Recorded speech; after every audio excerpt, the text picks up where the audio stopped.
ਗੁਰੂ ਨਾਨਕ ਪਦ ਪੰਕਜ ਬੰਦਨਾ ਪੰਕਜ ਬੰਦਨਾ ਸਿਮਰੋ ਅੰਗਦ ਦੁਖ ਨਿਕੰਦਨ ਗੁਰੂ ਅਮਰਦਾਸ ਹਿਰਦੈ ਨਿਤ ਧਿਆਉ ਹਿਰਦੈ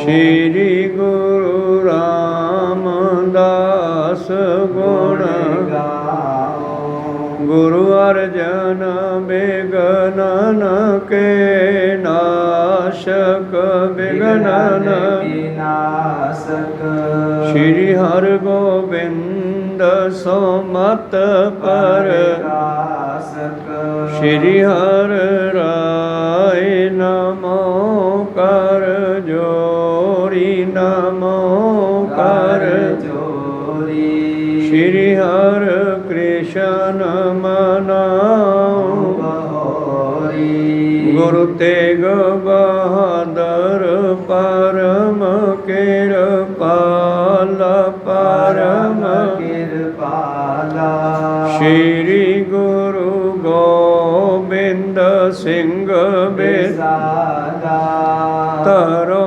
ਤਰਾ ਪਰ ਪੁਨ ਪੁਨ ਸੀਸਾ ਪੁਨ ਪੁਨ ਸੀਸਾ ਬੰਦੋਂ ਬਾਰ ਬਾਰ ਜਗਦੀਸਾ ਏਕ ਓੰਕਾਰ ਸਤਿਗੁਰੂ ਪ੍ਰਸਾਦ ਸਚ ਹੋਏ ਵਾਹਿਗੁਰੂ ਜੀ ਕੀ ਫਤਿਹ ਹੈ ਵਿਨਾਸਨ ਸੋਏ ਵਾਹਿਗੁਰੂ ਜੀ ਕੀ ਫਤਿਹ ਹੈ ਵਿਨਾਸਨ ਸੋਏ ਦੋਹਰਾ ਹੋਤ ਕੋਲਾਹਲ ਦੇਵਨ ਮੈਂ ਗਨ ਦੇਵ ਵਧੂ ਬਹੁ ਨਾਚਤ ਹੈ ਮੰਗਲ ਕੋ ਸਰਬਗ ਤਰੀ ਜੈ ਬਾਗ ਉਤੰਗ ਉਬਾਚਤ ਹੈ ਵਾਹਿਗੁਰੂ ਜੀ ਕਾ ਖਾਲਸਾ ਵਾਹਿਗੁਰੂ ਜੀ ਕੀ ਫਤਿਹ। ਆਓ ਗੁਰੂ ਪਿਆਰੇ ਗੁਰੂ ਸਵਾਰੇ ਸਤਸੰਗੀ ਜਣੋ ਰੋਜ਼ਾਨਾ ਦੀ ਤਰ੍ਹਾਂ ਪਾਤਸ਼ਾਹ ਜੀ ਕੀ ਅਪਾਰ ਕਿਰਪਾ ਬਖਸ਼ਿਸ਼ ਦਾ ਸਦਕਾ ਪਿਛਲੇ ਪਹਿਰਾਂ ਦੇ ਦੀਵਾਨ ਸਜਾਉਂਦੇ ਹੋਏ ਗੁਰੂ ਚਰਨਾਂ ਵਿਖੇ ਹਾਜ਼ਰੀਆਂ ਲਵਾ ਰਹੇ ਹੋ। ਆਓ ਲੜੀਵਾਰ ਇਤਿਹਾਸ ਦੀ ਕਥਾ ਵਿਚਾਰ ਨਾਲ ਜੁੜਨਾ ਕਰੀਏ ਜੀ। ਆਪਾਂ ਪਿਛਲੇ ਦਿਨੀ ਵਿਚਾਰਾਂ ਸਰਵਣ ਕਰ ਰਹੇ ਸੀ ਜਦੋਂ ਧੰਨ ਧੰਨ ਸ੍ਰੀ ਗੁਰੂ ਗੋਬਿੰਦ ਸਿੰਘ ਜੀ ਮਹਾਰਾਜ ਮਾਤ ਲੋਕ ਦੇ ਵਿੱਚੋਂ ਅਲੋਪ ਹੋ ਕੇ ਸੱਚਖੰਡ ਪਿਆਨਾ ਕਰਦੇ ਹਨ। ਦੋ ਲੋਕਾਂ ਦੇ ਦੋਹਾਂ ਦੇਸ਼ਾਂ ਦੇ ਲੋਕ ਪਰਲੋਕ ਦੇ ਮਾਲਕ ਹਨ। ਜਿੱਥੇ ਚਾਹੁਣ ਉਹ ਰਹਿ ਸਕਦੇ ਆ, ਜਿੱਥੇ ਚਾਹੁਣ ਜਾ ਸਕਦੇ ਆ। ਉਹਨਾਂ ਦੇ ਵਾਸਤੇ ਉਹਨਾਂ ਦੇ ਉੱਤੇ ਕੋਈ ਕਾਲ ਦਾ ਪ੍ਰਭਾਵ ਨਹੀਂ, ਕੋਈ ਕਲਯੁਗ ਦਾ ਪ੍ਰਭਾਵ ਨਹੀਂ, ਕੋਈ ਮੌਤ ਦਾ ਪ੍ਰਭਾਵ ਨਹੀਂ। ਉਹ ਆਪਣੀ ਮਰਜ਼ੀ ਦੇ ਮਾਲਕ ਹਨ। ਤਾਂ ਕੱਲ੍ਹ ਆਪਾਂ ਸਰਵਣ ਕਰ ਰਹੇ ਸੀ ਜਿਸ ਵੇਲੇ ਸਤਿਗੁਰੂ ਪਾਤਸ਼ਾਹ ਜੀ ਨੇ ਸਾਰੇ ਸਿੱਖਾਂ ਨੂੰ ਸਿੰਘਾਂ ਨੂੰ ਸੰਗਤਾਂ ਨੂੰ ਖੁੱਲ੍ਹੇ ਦਰਸ਼ਨ ਦੇ ਕੇ ਨਿਹਾਲ ਕੀਤਾ ਔਰ ਕੌਤਕ ਕਰਦਿਆਂ ਹੋਇਆਂ ਇੱਕ ਚੰਦਨ ਦੀ ਚਿਖਾ ਚੁਣਵਾਈ ਹੈ, ਉਹਦੇ ਚਾਰ ਛਪੇਰੇ ਕਨਾਤ ਲਵਾਈ ਹੈ ਅਤੇ ਸੰਗਤਾਂ ਨੂੰ ਅੱਗੇ ਜਾਣ ਦਾ ਹੁਕਮ ਨਹੀਂ ਹੈ। ਅਤੇ ਆਪ ਜੀ ਉਹ ਚਿਖਾ ਦੇ ਕੋਲ ਗਏ ਆ। ਚਿਖਾ ਦੇ ਵਿੱਚੋਂ ਅੱਗ ਨਿਕਲੀ ਆ। ਉਸ ਤੋਂ ਬਾਅਦ ਫਤਿਹ ਦੀਆਂ ਆਵਾਜ਼ਾਂ ਆਈਆਂ ਔਰ ਫਤਿਹ ਦੀਆਂ ਆਵਾਜ਼ਾਂ ਆਉਣ ਤੋਂ ਬਾਅਦ ਸੰਗਤਾਂ ਨੇ ਦੇਖਿਆ ਆਕਾਸ਼ਾਂ ਦੇ ਵਿੱਚ ਵੀ ਕੁਝ ਰੌਲਾ ਜਿਹਾ ਪੈ ਰਿਹਾ ਜਿਵੇਂ ਬਹੁਤ ਸਾਰੇ ਲੋਕ ਇਕੱਠੇ ਹੋਣ। ਇਉਂ ਸਤਿਗੁਰੂ ਪਾਤਸ਼ਾਹ ਜੀ ਸਿੱਖਾਂ ਦੀਆਂ ਅੱਖਾਂ ਤੋਂ ਓਝਲ ਹੋ ਗਏ। ਭਾਵ ਸੰਗਤਾਂ ਨੂੰ ਸਿੰਘਾਂ ਨੂੰ ਸਿੱਖਾਂ ਨੂੰ ਦਿਸਣੋਂ ਬੰਦ ਹੋ ਗਏ। ਚਿਖਾ ਦੇ ਵਿੱਚ ਜਿਹੜੀ ਆ ਅੱਗ ਮੱਚ ਰਹੀ ਹੈ ਪਰ ਸਤਿਗੁਰੂ ਪਾਤਸ਼ਾਹ ਆਪ ਚਿਖਾ ਵਿੱਚ ਨਹੀਂ ਵੜੇ, ਅਲੋਪ ਹੋਏ ਹੈ।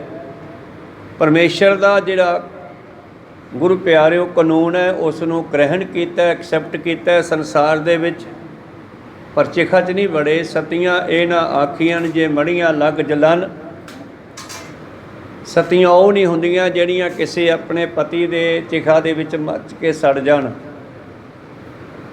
ਤੇ ਜੇ ਸਾਨੂੰ ਸਤਿਗੁਰੂ ਪਾਤਸ਼ਾਹ ਇੱਦਾਂ ਬਚਨ ਕਰ ਰਹੇ ਆ ਤੇ ਫਿਰ ਖੁਦ ਜਿਉਂਦੇ ਜਾਗਦੇ ਚਿਖਾ ਵਿੱਚ ਕਿਉਂ ਜਾਣਗੇ? ਉਹ ਤਾਂ ਆਪਣੇ ਸਰੀਰ ਨੂੰ ਜਦੋਂ ਮਰਜੀ ਅਲੋਪ ਕਰ ਸਕਦੇ ਆ, ਜਦੋਂ ਮਰਜੀ ਪ੍ਰਗਟ ਕਰ ਸਕਦੇ ਆ। ਪਿੱਛੇ 2-3 ਸਾਖੀਆਂ ਆਪਾਂ ਸਰਵਣ ਕੀਤੀਆਂ।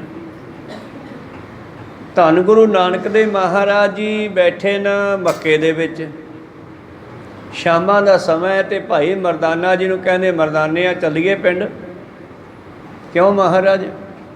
ਕਹਿੰਦੇ ਬੇਬੇ ਨਾਨਕੀ ਨੇ ਯਾਦ ਕੀਤਾ, ਮੇਰਾ ਵਾਅਦਾ ਸੀਗਾ ਵੀ ਭੈਣੇ ਜਦੋਂ ਯਾਦ ਕਰਾਂਗੇ ਉਦੋਂ ਹੀ ਆਊਂਗਾ। ਭਾਈ ਮਰਦਾਨਾ ਜੀ ਕਹਿੰਦੇ ਮਹਾਰਾਜ ਹੁਣ ਤਾਂ ਦਿਨ ਛਿਪਿਆ ਪਿਆ, ਤੜਕੇ ਚੱਲ ਬਣਾ। ਕਹਿੰਦੇ ਨਹੀਂ ਹੁਣੇ ਹੀ ਜਾਣਾ, ਨੇਤਰ ਬੰਦ ਕਰ। ਕਹਿੰਦੇ ਭਾਈ ਮਰਦਾਨਾ ਜੀ ਨੇ ਨੇਤਰ ਬੰਦ ਕੀਤੇ ਤੇ ਥੋੜ੍ਹੇ ਸਮੇਂ ਦੇ ਬਾਅਦ ਹੀ ਪਾਤਸ਼ਾਹ ਕਹਿੰਦੇ ਨੇਤਰ ਖੋਲ। ਤਾਂ ਭਾਈ ਮਰਦਾਨਾ ਕੀ ਦੇਖਦੇ ਆ ਕਿ ਸਤਿਗੁਰੂ ਪਾਤਸ਼ਾਹ ਮਰਦਾਨੇ ਸਮੇਤ ਬੇਬੇ ਨਾਨਕੀ ਦੇ ਗੇਟ 'ਤੇ ਖੜ੍ਹੇ ਆ ਸੁਲਤਾਨਪੁਰ 'ਚ, ਜਿੱਥੋਂ ਕਿ ਜਿਹੜਾ ਮੱਕਾ ਹੈ 5000 ਕੋਹ ਹੈ ਉਸ ਸਮੇਂ ਦੇ ਮੁਤਾਬਕ। ਤਾਂ ਸਤਿਗੁਰੂ ਪਾਤਸ਼ਾਹ ਸਮਰੱਥਾ ਰੱਖਦੇ ਆ ਆਪਣੇ 5 ਤੱਤਾਂ ਦੇ ਸਰੀਰ ਨੂੰ ਜਿੱਥੇ ਮਰਜੀ ਖੰਡਿਆ ਕੇ ਰੂਹ ਦੇ ਨਾਲ ਜਾ ਸਕਦੇ ਆ, ਉੱਥੇ ਜਾ ਕੇ 5 ਤੱਤਾਂ ਦਾ ਸਰੀਰ ਫਿਰ ਇਕੱਠਾ ਕਰ ਸਕਦੇ ਆ। ਇਹ ਉਹਨਾਂ ਵਿੱਚ ਪਾਵਰ ਹੈ। ਸਤਿਗੁਰੂ ਗੋਬਿੰਦ ਸਿੰਘ ਮਹਾਰਾਜ ਜੀ ਵੀ ਆਪਣੇ ਸਰੀਰ ਦੇ 5 ਤੱਤਾਂ ਨੂੰ ਆਪਣੀ ਮਰਜ਼ੀ ਨਾਲ ਅਲੋਪ ਕਰਦੇ ਆ। ਸਾਡੇ ਸਰੀਰ ਤਾਂ ਅੱਗ ਦੇ ਵਿੱਚ ਪਾ ਕੇ ਹੀ ਅਲੱਗ-ਅਲੱਗ ਹੁੰਦੇ ਆ, ਪਰ ਸਤਿਗੁਰਾਂ ਦੇ ਜਿਹੜੇ ਸਰੀਰ ਹਨ ਉਹ ਜਦੋਂ ਮਰਜ਼ੀ ਇਹਨਾਂ 5 ਤੱਤਾਂ ਨੂੰ ਆਪੋ ਆਪਣੇ ਤੱਤਾਂ ਵਿੱਚ ਮਿਲਾ ਕੇ ਰੂਹ ਨੂੰ ਅਲੱਗ ਕਰ ਸਕਦੇ ਆ। ਇੱਦਾਂ ਹੀ ਹੋਇਆ। ਧੰਨ ਗੁਰੂ ਗੋਬਿੰਦ ਸਿੰਘ ਮਹਾਰਾਜ ਜੀ ਅਲੋਪ ਹੋ ਗਏ ਔਰ ਹੁਣ ਆਕਾਸ਼ਾਂ ਵਿੱਚੋਂ ਆਵਾਜ਼ਾਂ ਸੁਣਾਈ ਦਿੰਦੀਆਂ ਜਿਵੇਂ ਬਹੁਤ ਰੌਲਾ ਪੈ ਰਿਹਾ ਹੋਵੇ ਤੇ ਧੰਨ ਗੁਰੂ ਗੋਬਿੰਦ ਸਿੰਘ ਜੀ ਦੀਆਂ ਸਿਫਤਾਂ ਹੋ ਰਹੀਆਂ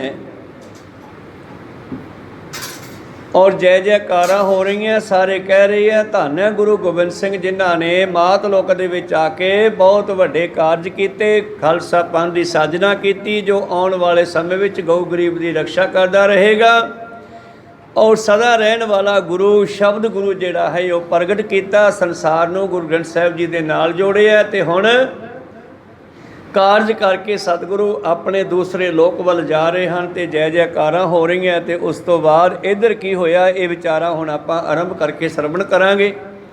ਉਸ ਤੋਂ ਪਹਿਲਾਂ ਗੁਰੂ ਚਰਨਾਂ ਵਿੱਚ ਲਵਾਈਏ ਹਾਜ਼ਰੀਆਂ। ਗੁਰੂ ਕਾ ਬਖਸ਼ਿਆ ਫਤਿਹ ਦਾ ਨਾਅਰਾ ਕਰੀਏ ਬੁਲੰਦ ਗੱਜ ਕੇ ਆਖੀਏ ਜੀ ਵਾਹਿਗੁਰੂ ਜੀ ਕਾ ਖਾਲਸਾ ਵਾਹਿਗੁਰੂ ਜੀ ਕੀ ਫਤਿਹ। ਦੋਹਰਾ ਹੋਤ ਕਲਾਲ ਦੇਵਨ ਮੇ ਗਾਨਾ ਦੇਵ ਬਧੂ ਬੋ ਨਾਚਤ ਹੈ। ਕਹਿੰਦੇ ਆਕਾਸ਼ਾਂ ਦੇ ਵਿੱਚੋਂ ਇਉਂ ਆਵਾਜ਼ਾਂ ਆ ਰਹੀਆਂ ਜਿਵੇਂ ਅਨੇਕਾਂ ਹੀ ਘੁੰਗਰੂਆਂ ਦੀਆਂ, ਹੋਰ ਤਰ੍ਹਾਂ ਦੇ ਸਾਜ਼ਾਂ ਦੀਆਂ ਔਰ ਦੇਵਤਿਆਂ ਦੇ ਵਿੱਚ ਭਾਵ ਉਹਨਾਂ ਆਕਾਸ਼ੀ ਰੂਹਾਂ ਦੇ ਵਿੱਚ ਕੋਲਾਹਲ ਬੜਾ ਰੌਲਾ ਰੱਪਾ ਜਿਹਾ ਪਿਆ। ਸਰਵਣ ਕੀਤਾ ਹੈ ਜੀ। ਮੰਗਲ ਕੋ ਸਰਬਗ ਤਰੇ ਜੈ ਬਾਗੋ ਤੰਗ ਉਬਾਚਤ ਹੈ। ਔਰ ਮੰਗਲ ਹੁੰਦਾ, ਖੁਸ਼ੀਆਂ, ਸਾਰੇ ਖੁਸ਼ੀਆਂ ਮਨਾ ਰਹੇ ਹਨ ਤੇ ਧੰਨ ਗੁਰੂ ਗੋਬਿੰਦ ਸਿੰਘ ਜੀ ਦੀਆਂ ਜੈ ਜੈਕਾਰਾਂ ਦੇ ਵਚਨ ਕਹਿ ਰਹੇ ਹਨ। ਬਾਚਤ ਬਿਰਦੰਗ ਮਿਰਦੰਗ ਉਪੰਗ ਮਚੰਗ ਸੁਰੰਗਨ ਨਾਚਤ ਹੈ। ਔਰ ਮਾਨੋ ਜਿਵੇਂ ਮਾਤਲੋਕ ਦੇ ਵਿੱਚ ਕਿਸੇ ਵਿਆਹ ਵਾਲੇ ਦੇ ਘਰ ਜਾਂ ਕਿਸੇ ਬੱਚਾ ਹੋਇਆ ਤੇ ਉਸ ਘਰ ਦੇ ਵਿੱਚ ਬਾਰ ਦੇ ਵਿੱਚ ਨੱਚਣ ਵਾਲੇ ਆ ਜਾਂਦੇ ਆ ਨਾ, ਢੋਲ ਛੈਣੇ ਘੁੰਗਰੂ ਤਾਲੀਆਂ ਆਦਿ ਵਜਾਉਂਦੇ ਆ, ਐਸੀ ਹੀ ਖੁਸ਼ੀ ਕਹਿੰਦੇ ਦੇਵ ਲੋਕ ਦੇ ਦੇਵਤਿਆਂ ਨੂੰ ਹੋ ਰਹੀ ਹੈ।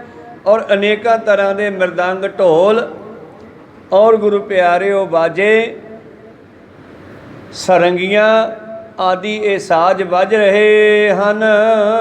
ਜਾਚਤ ਹੈ ਦਰਸ਼ਨ ਪ੍ਰਸੰਨ ਹੈ ਧੰਨ ਗੁਰੂ ਮੁਦਮਾਚਤ ਹੈ। ਔਰ ਧੰਨ ਗੁਰੂ ਗੋਬਿੰਦ ਸਿੰਘ ਮਹਾਰਾਜ ਜੀ ਦੇ ਸਾਰੇ ਦਰਸ਼ਨਾਂ ਨੂੰ ਚਾਹੁੰਦੇ ਹਨ, ਮੰਗਦੇ ਹਨ ਤੇ ਗੁਰੂ ਜੀ ਨੂੰ ਜੈ ਜੈਕਾਰ ਕਹਿ ਕੇ ਉਹਨਾਂ ਦੀ ਖੁਸ਼ੀ ਲੈਂਦੇ ਹਨ। ਸ੍ਰੀ ਗੁਰੂ ਤੇਗ ਬਹਾਦਰ ਨੰਦ ਕੇ ਆਦਰ ਕਾਰਨ ਦੇਵ ਮਿਲੇ। ਇਉਂ ਇਸ ਮਹਾਨ ਰੂਪ ਭਾਵ ਗੁਰੂ ਗੋਬਿੰਦ ਸਿੰਘ ਜੀ ਗੁਰੂ ਤੇਗ ਬਹਾਦਰ ਜੀ ਦੇ ਸਪੁੱਤਰ ਦਾ ਬੜਾ ਸਤਿਕਾਰ ਕਰਦਿਆਂ ਹੋਇਆਂ ਦੇਵ ਲੋਕ ਦੀਆਂ ਆਕਾਸ਼ੀ ਰੂਹਾਂ ਜਿਹੜੀਆਂ ਅੱਗੋਂ ਆ ਕੇ ਮਿਲਦੀਆਂ ਹਨ। ਧੀਰ ਬਹਾਦਰ ਕੋ ਅਵਲੋਕ ਅਸ਼ੋਕ ਪਏ ਗਨ ਸੰਗ ਚਲੇ। ਔਰ ਧੀਰ ਬਹਾਦਰ, ਬਹਾਦਰ ਸੰਸਾਰ ਦੇ ਵਿੱਚ ਦੁਨੀਆ ਹੁੰਦੀ ਹੈ, ਪਰ ਬਹਾਦਰੀ ਨਾਲ ਧੀਰਜ ਖਤਮ ਹੋ ਜਾਂਦਾ ਹੈ। ਸਤਿਗੁਰੂ ਪਾਤਸ਼ਾਹ ਜੀ ਸ਼ਸਤਰ ਧਾਰੀ ਆ, ਕਮਾਨ ਧਾਰੀ ਆ, ਤੀਰ ਕਮਾਨ ਦੇ ਚਲਾਉਣ 'ਚ ਬੜੇ ਮਾਹਰ ਹੈ, ਸ਼ਸਤਰ ਚਲਾਉਣ 'ਚ ਬੜੇ ਮਾਹਰ ਹੈ, ਬੜੇ ਬਹਾਦਰ ਹੈ, ਸਰਬ ਕਲਾ ਸਮਰੱਥ ਹੈ, ਪਰ ਫਿਰ ਵੀ ਧੀਰਜ ਵਾਲੇ, ਧੀਰਜ ਰੱਖਣ ਵਾਲੇ। 14 ਵੱਡੀਆਂ ਤੇ 3 ਛੋਟੀਆਂ, 17 ਜੰਗਾਂ ਕੀਤੀਆਂ, 17 ਹੀ ਜਿੱਤੀਆਂ, ਪਰ 17 ਹੀ ਜੰਗਾਂ ਦੇ ਵਿੱਚ ਸਤਿਗੁਰਾਂ ਨੇ ਪਹਿਲ ਨਹੀਂ ਕੀਤੀ, ਦੁਸ਼ਮਣ ਨੇ ਪਹਿਲ ਕੀਤੀ ਹੈ। ਦੁਸ਼ਮਣ ਚੜ੍ਹ ਕੇ ਆਇਆ ਹੈ ਤੇ ਫਿਰ ਪਾਤਸ਼ਾਹ ਜੀ ਨੇ ਆਪਣੇ ਤਲਵਾਰ ਦੇ ਜ਼ੋਰ ਨਾਲ, ਆਪਣੀ ਸ਼ਕਤੀ ਦੇ ਨਾਲ ਉਹਨਾਂ ਦਾ ਖਾਤਮਾ ਕੀਤਾ, ਜਿੱਤਣਾ ਕੀਤਾ। ਤੇ ਇਸ ਕਰਕੇ ਇੱਥੇ ਸਤਿਗੁਰਾਂ ਦਾ ਇੱਕ ਨਾਮ ਪੈ ਗਿਆ ਧੀਰ ਬਹਾਦਰ। ਸ਼ਕਤੀਆਂ ਦੇ ਮਾਲਕ ਹੈ, ਪਰ ਧੀਰਜ ਨੂੰ ਵੀ ਸਮੋਇਆ ਹੋਇਆ ਹੈ। ਐਸੇ ਗੁਰੂ ਗੋਬਿੰਦ ਸਿੰਘ ਨੂੰ ਵੇਖ ਕੇ ਸਾਰਿਆਂ ਦੇ ਅਸ਼ੋਕ ਭਾਵ, ਸ਼ੋਕ ਖਤਮ ਹੋ ਗਏ, ਚਿਹਰਿਆਂ ਤੇ ਖੁਸ਼ੀਆਂ ਆਈਆਂ ਹਨ।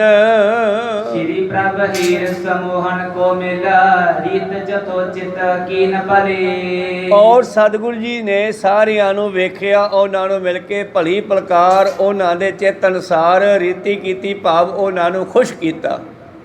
ਸਭ ਦੇ ਵੱਲ ਹੀ ਕਿਰਪਾ ਦ੍ਰਿਸ਼ਟੀ ਪਾਉਂਦੇ ਹਨ, ਮੁਸਕਰਾਉਂਦੇ ਹਨ। ਕੌਤਕ ਹੈ ਉਤਸਾਹਨ ਕੇ ਇਮਾ, ਆਪਸ ਮੇਂ ਹਰ ਖਾਏ ਚਲੇ। ਸਾਰਿਆਂ ਅੰਦਰ ਬੜਾ ਉਤਸ਼ਾਹ ਹੈ, ਚੜ੍ਹਦੀ ਕਲਾ ਹੈ, ਬੜੇ ਉਤਸ਼ਾਹ ਦੇ ਨਾਲ ਸਾਰੇ ਇੱਕ ਦੂਜੇ ਦੇ ਨਾਲ ਗੱਲਾਂ ਬਾਤਾਂ ਕਰਦੇ, ਬੜੇ ਉਤਸ਼ਾਹ ਦੇ ਨਾਲ ਖੁਸ਼ੀ ਖੁਸ਼ੀ ਸਤਿਗੁਰਾਂ ਦੇ ਨਾਲ ਜਾ ਰਹੇ ਹਨ।